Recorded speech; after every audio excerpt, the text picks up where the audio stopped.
Si te duele la cabeza, la espalda, los ojos, el estómago, los huesos, el oído, las rodillas, entonces escucha Quiero vivir. Pero si no te duele nada, también escucha Quiero vivir, un programa de medicina cero convencional, ingenioso, fresco, divertido y sobre todo aprenderás de la salud. No podemos dejar un programa sin obligarlos que disfruten este riquisísimo café. Bueno, el sentido del humor es parte de sentirte mejor. La cabina de Radio Mujer se convierte en un consultorio médico para dar paso a la sabiduría del Dr. Priego. ¡Comenzamos!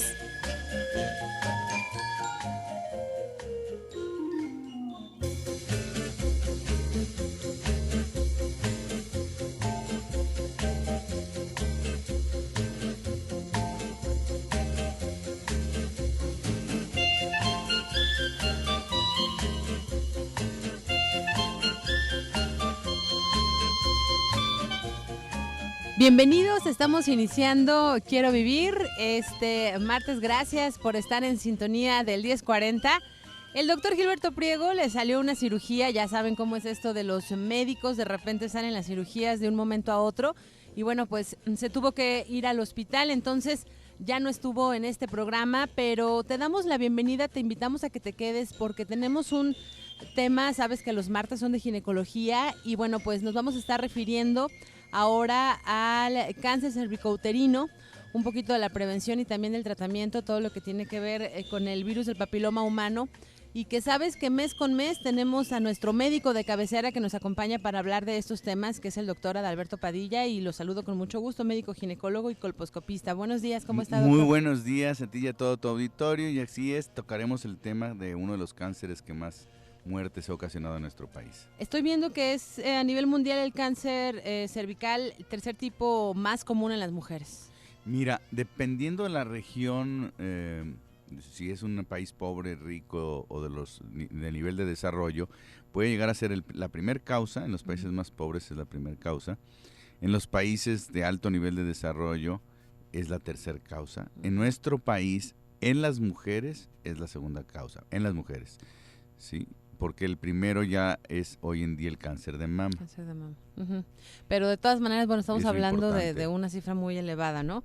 Este va a ser nuestro tema. Te invitamos a que, bueno, pues nos dejes tus mensajes y posteriormente el doctor Alberto nos estará dando la respuesta y te la vamos a comunicar. Déjanos un mensaje de WhatsApp al 33 10 19 07 12, 33 10 19 07 12, para que si tienes alguna duda, algún comentario, seguramente de verdad te lo vamos a responder, así es que mándanos tu mensaje. Saludo con mucho gusto a David Villaseñor para este programa, su apoyo en controles. Al igual le mandamos un saludo a Antonio Oregel, a Jessy Orozco que está en los teléfonos, a Alex Lugo que está en la asistencia de producción. Soy Rosy Muñoz y bueno, pues vamos a comenzar porque es un tema muy extenso, ya lo decíamos antes de iniciar el programa. La última vez que vino el doctor estuvieron hablando precisamente de las vacunas y que es un tema que va muy de la mano esto del virus del papiloma humano.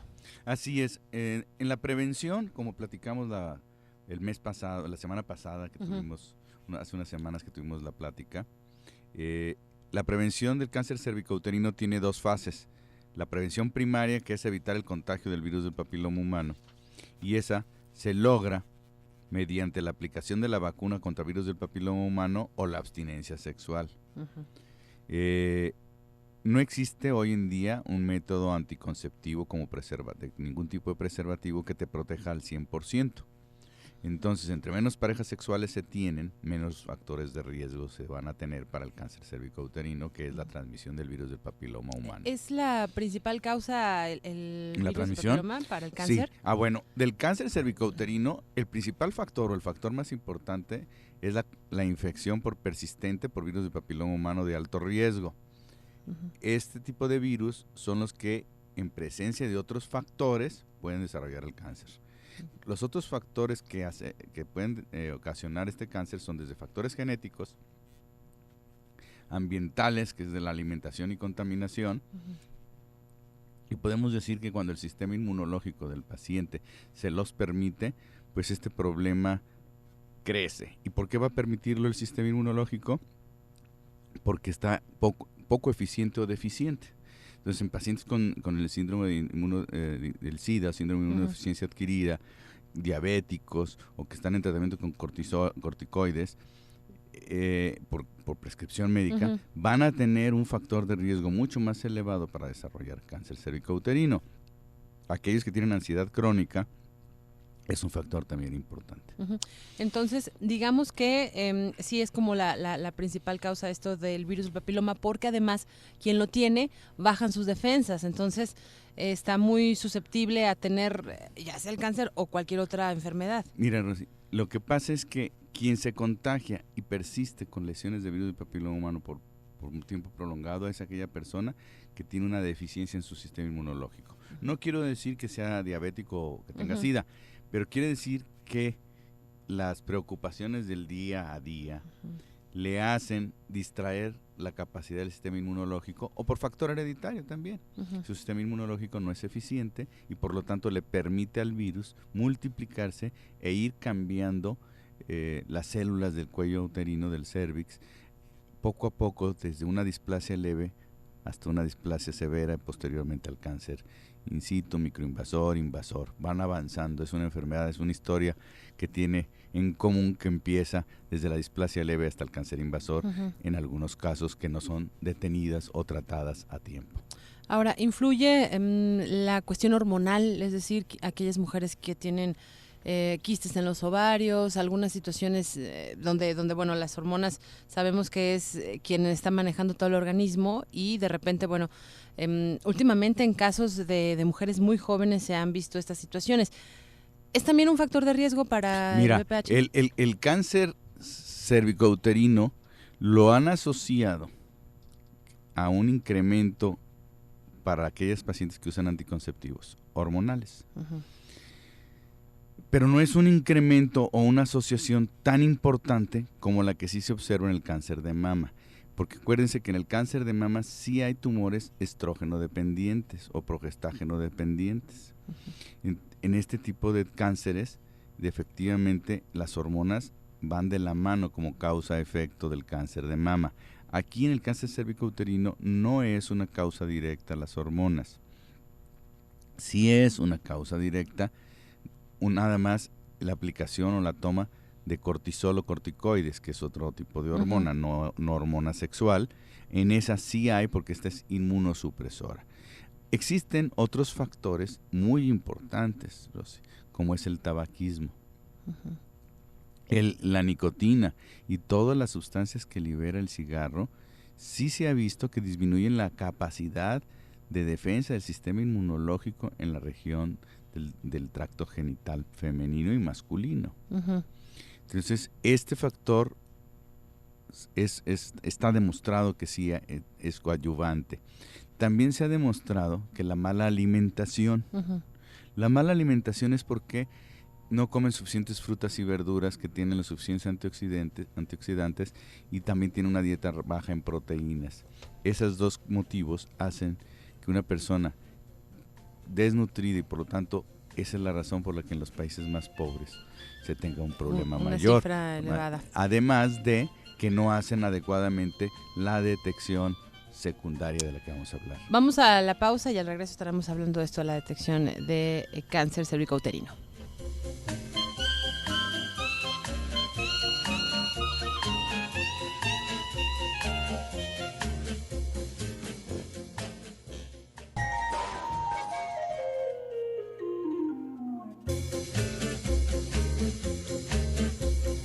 Estamos de regreso en Quiero Vivir, en ausencia del doctor Gilberto Priego. Soy Rosy Muñoz. Él estará próximamente ya con nosotros luego de unas merecidas vacaciones y de que no pudo estar en esta cabina con David Villaseñor en controles para grabar este programa completamente inédito. No lo habías escuchado. Estamos hablando con el doctor Adalberto Padilla, médico ginecólogo y colposcopista, sobre el cáncer cervicouterino, sobre el virus del papiloma humano, un tema que de verdad es muy extenso y de ahí la razón por la que mes con mes estamos hablando de esto. Y sobre todo, también lo hablábamos ahorita ya fuera del aire, que hay ciertos médicos, desafortunadamente, que bueno, no tienen como esta preparación o están mal informados, o de repente también nosotros, ¿no? Lo que nos dice fulanito de tal o lo que vemos en internet, y entonces bueno, pues ahí vamos haciendo ahora sí que una idea completamente baja y corremos el riesgo de no diagnosticar a tiempo, que nos quedamos en esta parte tan importante, doctor, el diagnóstico oportuno. Sí, la segunda forma de prevenir el cáncer es hacer la detección oportuna del cáncer cervicouterino. Esto se estableció desde hace 22 años en la norma oficial mexicana que se publicó en 1994. Ya se tenía bien claro en otros países más avanzados que nosotros que la detección oportuna del cáncer podía abatir o disminuir de forma considerable la tasa de cáncer cervicouterino y la mortalidad por el mismo padecimiento. La detección oportuna se estableció en un principio por medio de la citología exfoliativa que llamamos Papa Nicolau, y esta se había establecido que se hiciera semestralmente si salía clase 2 o con cualquier proceso inflamatorio, o cada año si salía en clase 1 totalmente normal. Cuando se hace bien esta detección, aunque sea un método viejo, sí logramos reducir la presencia del cáncer cervicouterino. El problema es que las pacientes pasan 5 años para volverse a repetir un Papa Nicolau. Y tenemos un grave problema. El Papa Nicolau tradicional o la citología exfoliativa tradicional tiene índice de error del 30 al 50%, falsos negativos. ¿Qué quiere decir?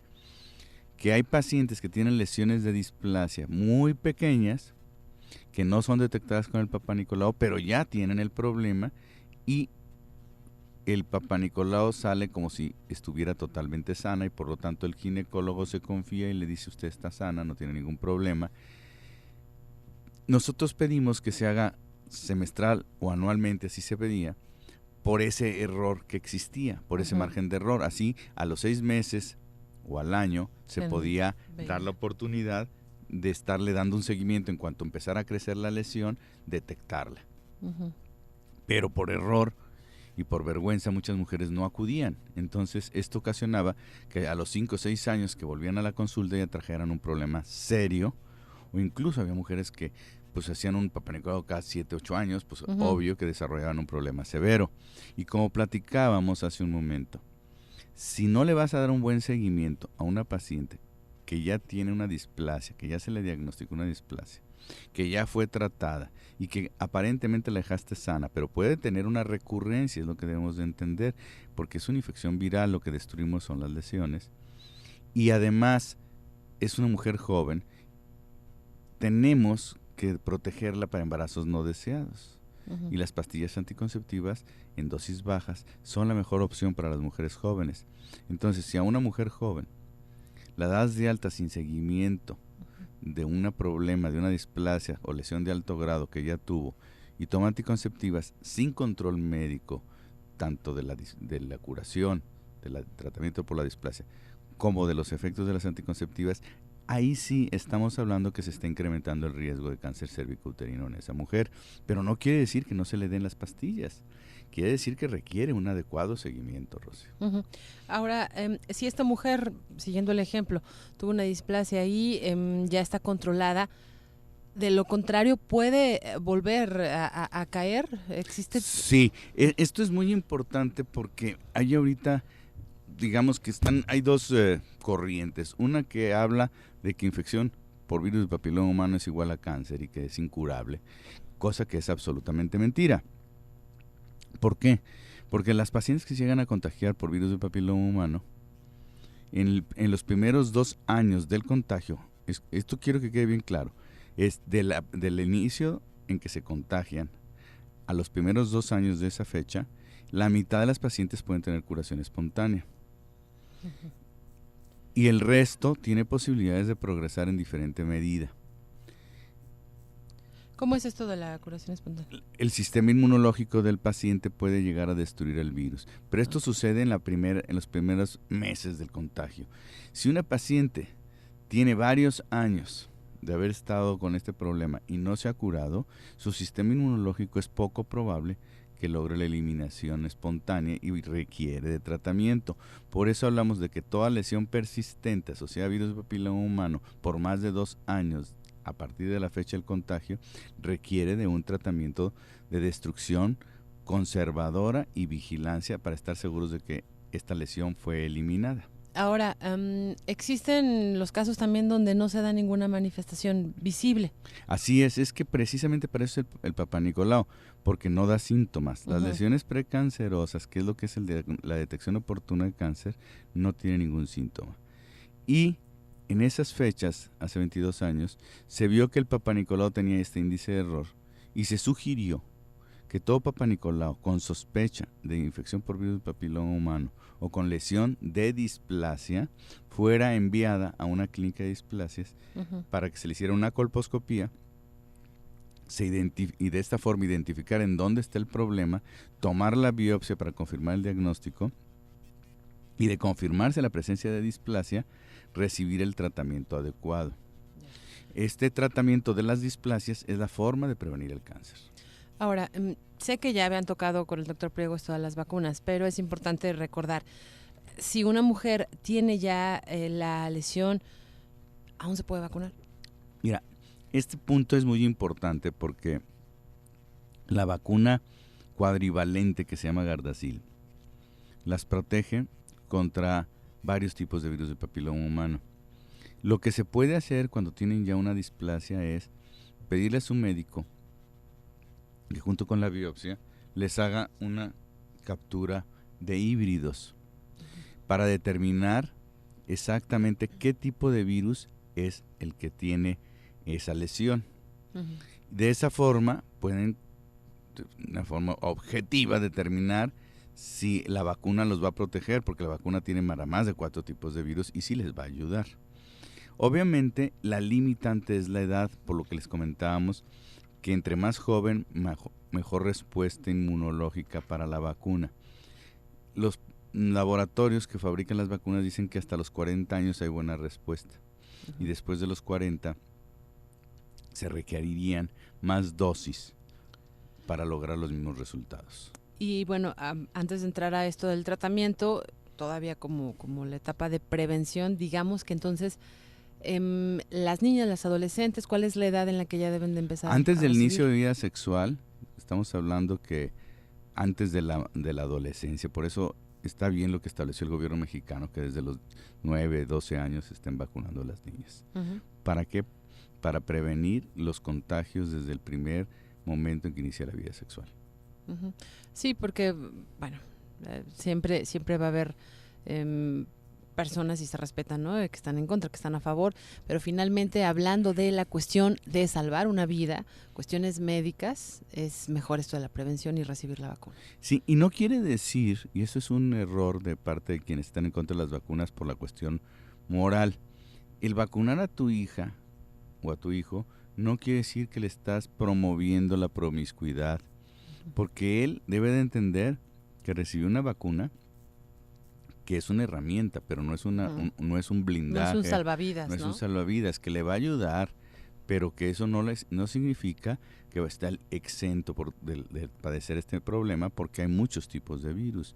Entonces, si le das la información correcta, no estás promoviendo el libertinaje sexual. Para quienes están en contra por ese motivo. Y para quienes le tienen miedo, como platicamos hace unas semanas con el doctor Gilberto, le tienen miedo a los efectos secundarios de la vacuna, hay que entender que se han aplicado muchos millones de dosis de vacunas en el mundo y hay cientos de casos reportados de complicaciones del síndrome Guillain-Barré, del cual, mira, los laboratorios dicen que no son la causa, pero suponiendo que fueran la causa, tienen que poner las cosas en la balanza para ser objetivo. Con las millones de dosis de vacunas se han evitado millones de muertes por enfermedades de transmisión de cualquier tipo, porque son para virus. Estás hablando de viruela, varicela, rubiola, todas las enfermedades para las cuales hay una campaña de vacunación, lograron que nuestra tasa de vida de toda la población esté ahorita arriba de los 70 años.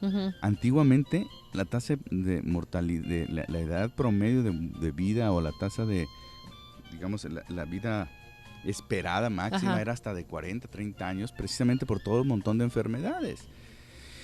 Estos recursos tecnológicos han logrado que nuestras expectativas de vida se multipliquen. Vamos a la pausa. Estamos de regreso.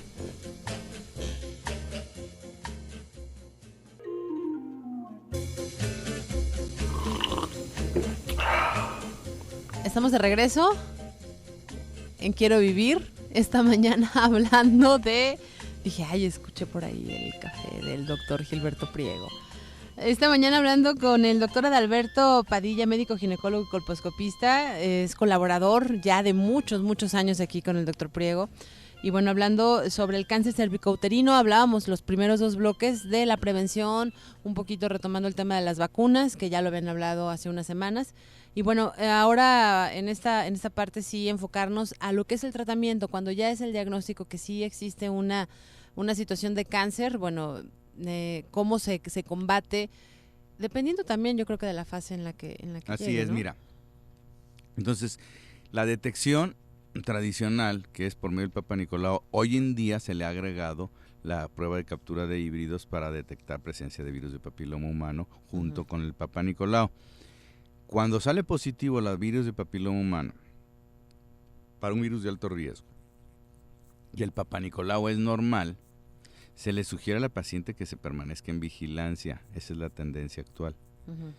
No requiere de tratamiento porque no hay lesión, pero lo ideal es que esas pacientes sean vistas en clínica de displasias para que les realicen una colposcopía.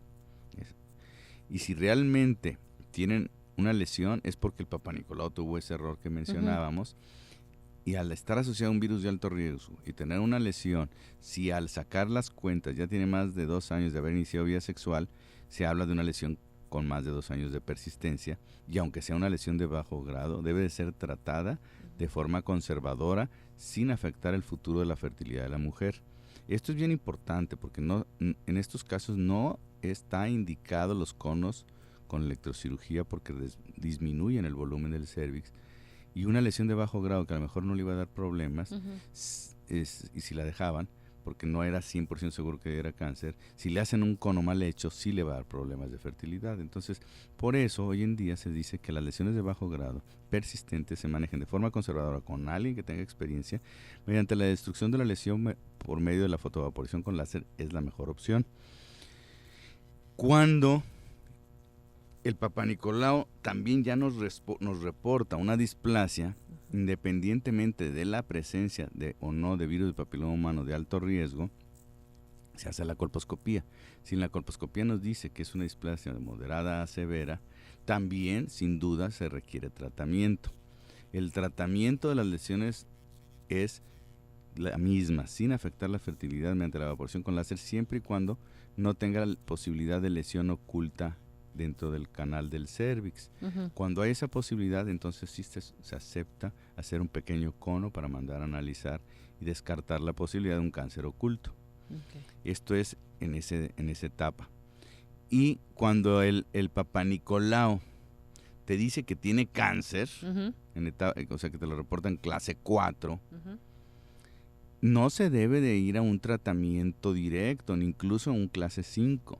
Debe de ser enviado a una clínica de displasias para que se haga la colposcopía y la toma de biopsia para verificar si es cierto que tiene un cáncer y determinar si se trata de un cáncer in situ o se trata de una displasia severa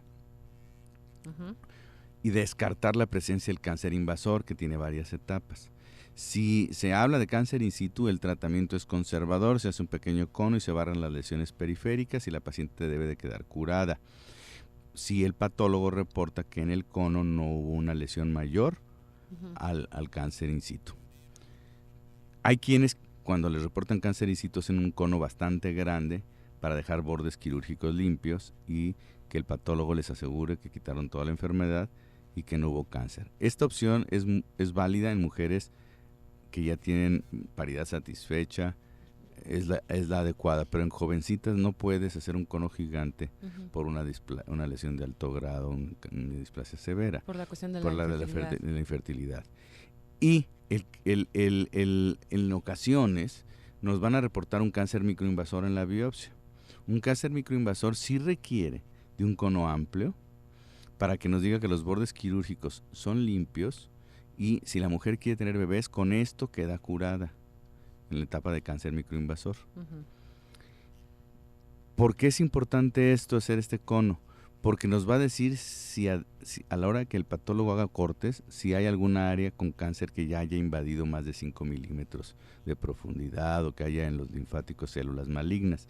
Si no existen estas condiciones, con este procedimiento la paciente queda curada y puede tener bebés. Okay. Se conserva su útero. Si rebasa la etapa de cáncer microinvasor en la colposcopía, entonces, en la colposcopía con biopsia, no en el Papá Nicolau, en la colposcopía con biopsia, entonces la paciente ya requiere de una estratificación para saber qué nivel o qué estadio de cáncer tiene. La etapa inicial del cáncer, después del microinvasor, tenemos lo que se llama cáncer oculto, que es la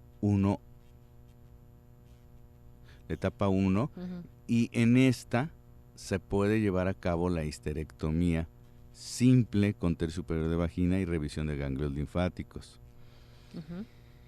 Si sigue avanzando en las etapas ya en las etapas 2 en adelante, no se aconseja la histerectomía.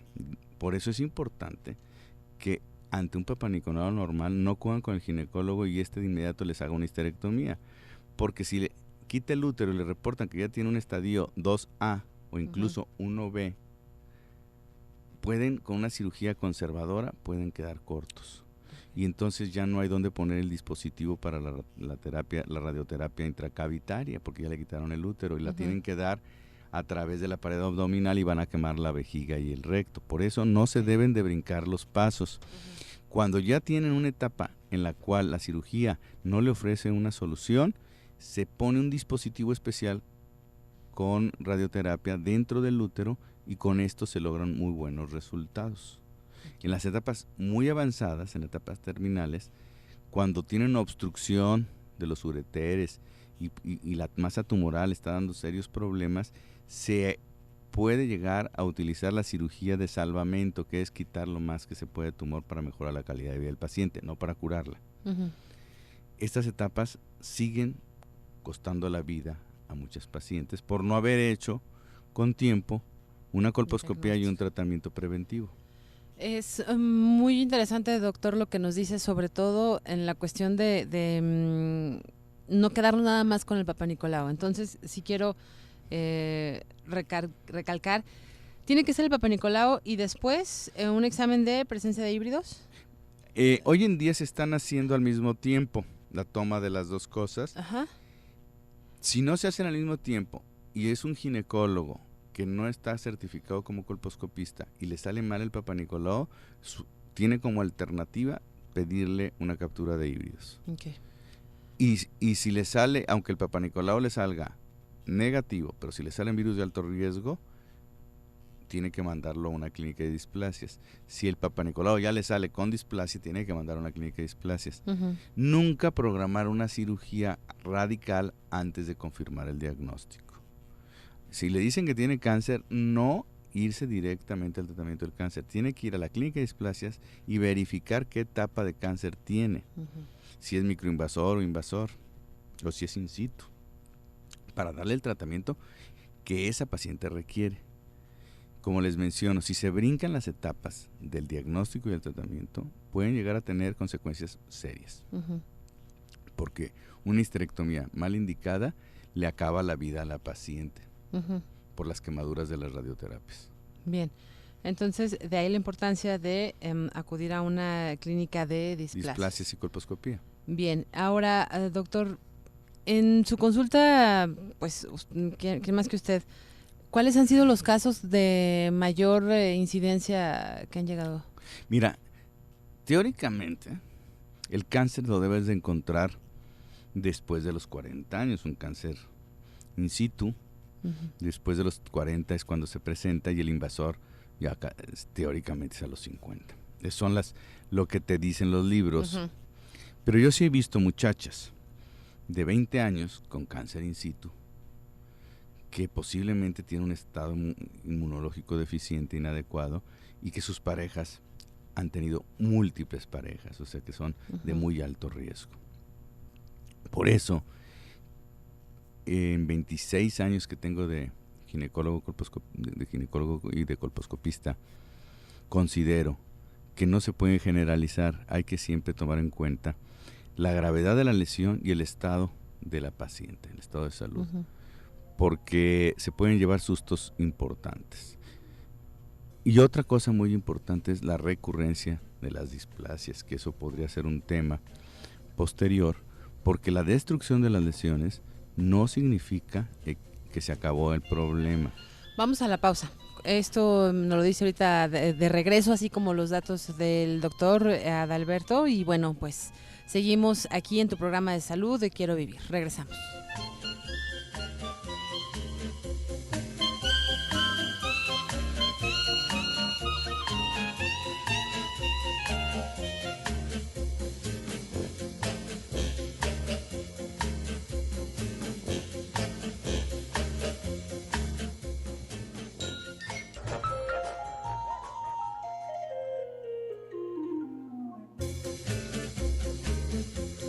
Estamos de regreso, es la última parte de este programa hablando sobre el cáncer cervicouterino, sobre primero, bueno, pues la prevención, la cuestión de las vacunas, el diagnóstico oportuno y un buen tratamiento. Y en esta parte sí, pues nos quedamos hablando de que sí se puede volver a recaer o a salir una lesión.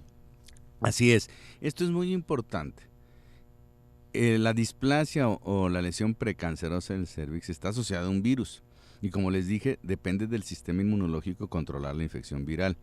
Cuando hacemos un tratamiento de destrucción de displasia, debemos de eliminar todas las lesiones asociadas al virus del papiloma humano, informar a la paciente cómo puede mejorar sus defensas, la importancia de la alimentación, del ejercicio, del control de la ansiedad.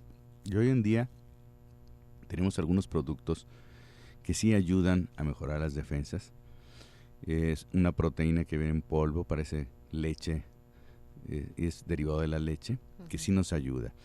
Si ya se hacen todo lo necesario para mejorar las defensas, va a haber mucha posibilidad de éxito con el tratamiento, pero no garantiza el 100%. Esto es importante para que la paciente siga en control después de haber recibido tratamiento. Se habla que para asegurarle a la paciente que ya se curó, necesitan pasar 10 años.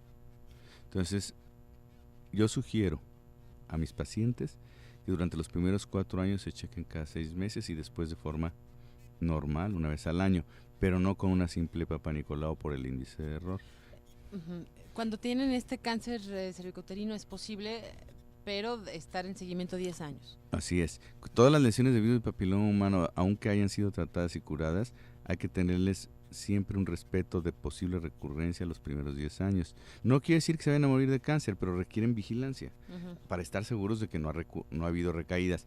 Y tampoco está justificado, como algunos ginecólogos les dicen, quitar el útero para evitarse el problema. Eso es absolutamente falso, porque estamos hablando de una infección viral. Quitan el útero y dicen, ya quitando el útero no te mueres de cáncer cervicouterino. No, pero al rato les reportan displasias en la vagina, porque el virus persiste y porque no educaron para mejorar las defensas. Entonces hacen un sobretratamiento y la paciente sigue teniendo las infecciones por papiloma. Y hay los casos que nos decía donde quieren retirar la vagina. No, pues les dan sustancias químicas, cremas con 5-fluoracilo, que les ocasiona quemaduras tremendas porque impide la duplicación del DNA de las células de la piel, y esto las confunde confunde al médico patólogo o citotecnólogo y piensan que el Papa Nicolau tiene cáncer, y si hacen una colposcopía y no tienen experiencia, ven todas las úlceras y toda la quemada que ocasionaron y piensan que es por el papiloma, y no, es por el error del médico de haber recetado un medicamento que en Estados Unidos la FDA lo tiene prohibido. Y que aquí, bueno, no hay ningún control. Aquí no hay control, lo quisieron retirar y lo volvieron a meter a la venta al público. Lo utilizan los dermatólogos para lesiones de tipo cáncer en piel, en las zonas externas, pero no se debe usar en genitales, por lo agresivo, quema mucho. Entonces, esto ocasiona que luego les quieran quitar hasta la vagina, y entonces así no se cura este problema. Doctor, ¿qué sucede cuando están en el tratamiento y si viene algún embarazo? ¿Se puede, no se puede? Los embarazos son posibles sin ningún problema ni contraindicación. En el momento que ya no tienen lesión, perfectamente pueden ser embarazadas. Se les puede revisar unos 15 días antes de la fecha del parto o 20 días. Si no hay recurrencia de ningún tipo de lesión de papiloma, pueden tener con toda tranquilidad un parto normal. Hay quienes dicen que aún con recurrencia las posibilidades son bajas y la indicación de cesárea no es una indicación absoluta. Después de que termina de dar la lactancia, hay que hacer otra nueva valoración. ¿Por qué? Porque en el embarazo bajan las defensas y se puede reactivar, pero no es una contraindicación el embarazo para esta enfermedad. Si después de terminar la lactancia persisten las lesiones, pues se vuelve a hacer hincapié en mejorar las defensas o recibir un tratamiento no agresivo. Yo creo que la importancia está en el seguimiento, ¿verdad? Así es. Del caso. Hay que darle seguimiento y con eso tienen toda la tranquilidad. Y no por evitar el seguimiento hacer tratamientos agresivos. Claro, y muchas veces a mí sí me gusta de repente hacer énfasis en esto porque de repente, bueno, pues buscamos como el mejor precio, aunque es nuestra salud y no debería de ser de esta manera. Bueno, estamos como viendo dónde nos sale más barato, dónde este examen, dónde este otro. Y a la larga esto sale más costoso porque de repente no son los exámenes que requeríamos o a lo mejor no estamos como 100% seguros y llegamos con un buen médico y nos dicen, no, pues vamos a empezar todo y ahí se hace un gasto mayor, ¿no? Así es. Esto del ahorro en cuanto a la forma de darle un seguimiento a este problema es la principal causa de los errores. Uh-huh. Porque también a nivel institucional o como política pública en nuestro país y en Estados Unidos se busca el ahorro y muchas veces va en detrimento del paciente el ahorro. Claro, y en las instituciones públicas desafortunadamente de repente, bueno, sí tienen esto del control del Papá Nicolau, pero para llegar con un especialista, doctor, bueno, tiene que pasar meses, ¿no? Y para una subespecialidad más, y las clínicas de displasia están saturadas y tienen que dar de alta a los pacientes, y entonces se pierde el seguimiento muchas veces. Entonces, ante la duda, ante un Papá Nicolau, donde, bueno, sea la... Pues hablábamos de la primera fase, displasia, ¿no? Cuando te reporten displasia o lesiones, o que le llaman neoplasia intraepitelial de cervix, requiere una colposcopía. Ok, ahí buscarle, ¿no? De momento sí. Y no dejarlo. No dejarlo así de que, no, pues se curan solas. No todas se curan solas y muchas se pueden hacer cáncer. ¿Dónde lo encontramos, doctor? Mira, el teléfono para sacar citas es 36 16 13 65. Repito, 36 16 13 65. Y el otro teléfono es 36 30 90 95, pero no se les olvide, 36 16 13 65. Es importante que saquen una cita. La clínica se encuentra en Luis Pérez Verdía 117 entre Avenida México y Justo Sierra. Doctor, antes de despedirnos nos quedan algunos minutos y sí me gustaría estos minutos enfocarlos también a la parte del hombre, a la parte masculina, donde también nos decía que bueno, es importante que se hagan no el control, pero estas vacunas, y también si existe una lesión en la mujer, seguramente en él de la misma manera, pero no se desarrolla y de ahí viene la confusión. Sí, este tema sobre el hombre, si debe ser o no ser diagnosticado y tratado, es un tema muy contradictorio. ¿Por qué? Porque las lesiones muchas veces no se ven, al igual que en la mujer. Entonces, todos están de acuerdo en que cuando tiene lesiones asociadas a verrugas genitales o condilomas acuminados, tienen que recibir tratamiento. Ahí no hay duda. Uh-huh. Pero este es un virus de bajo riesgo oncogénico. Cuando su pareja tiene lesiones de alto riesgo, son lesiones planas, que llamamos condilomas planos, y de la misma forma va a estar el hombre, condilomas uh-huh. planos. Estos solo se ven con el microscopio o llamado colposcopio y la aplicación del ácido acético. A simple vista no se ve nada. Para muchos médicos no es necesaria hacer la peneoscopía o androscopía porque consideran que el hombre no tiene cáncer cérvico-uterino y porque el manejo no lo conocen de una forma o no tienen la experiencia para hacerlo de forma adecuada. Y hay estudios que dicen que el tratamiento del hombre no beneficia en nada a la mujer. Esos son estudios que se hicieron hace mucho tiempo. Por estos argumentos no hacen la valoración del hombre, Rosy. Uh-huh. Pero eso está mal. Por lo menos el hombre debe estar consciente y saber si es portador de la enfermedad. Uh-huh. Si le hacen un buen estudio, aunque no lo sepan tratar, le tienen que decir, sí, su esposa la tiene y usted también. ¿Por qué? Porque si este hombre tiene relaciones con otras mujeres, las va a contagiar. Es una responsabilidad moral y social. Tal vez a su esposa, si recibe un buen tratamiento y un buen seguimiento, ya no la perjudique. Las estadísticas hablan que si se trata el varón, la mujer puede tener una mejoría en tasa de éxito de un 10%. Para muchos no es importante, pero lo más delicado es que ese hombre contagie a otras mujeres que estaban sanas. Y así se va. Y entonces este es mi punto de vista, que sí se debe, por lo menos para informar. Y si el hombre quiere un tratamiento, se le tiene que dar un tratamiento también sencillo, que es la destrucción de las lesiones con láser sin ocasionarle problemas. Y hay que tener cuidado porque muchos médicos creen que las lesiones están en el meato uretral y le cepillan el meato uretral, ocasionándoles serios daños y dolor, y no están ahí las lesiones. Y por eso ya no quieren regresar a revisión, porque se los hacen mal el estudio. Bien, pues la siguiente vez que esté aquí con nosotros, doctor, seguramente hablaremos de verrugas y coniomas, que nos decía que es todo un tema. Es que esa es la enfermedad de transmisión sexual más frecuente en este momento, y es otra forma de actuar del virus. Bien, pues agradecerle el que haya venido esta mañana a hablar de el cáncer cervicouterino, de dar una esperanza de vida, porque no es como la muerte como muchos lo asocian muchas mujeres. El que tomen medidas, ¿no? Y el buscar, ahora sí que todo la tiene mejor solución, nada más hay que caer en las manos del médico que te pueda hacer el diagnóstico oportuno, el tratamiento para erradicar el problema y el control adecuado para que no vuelva a surgir y jamás va a haber cáncer. Gracias, doctor.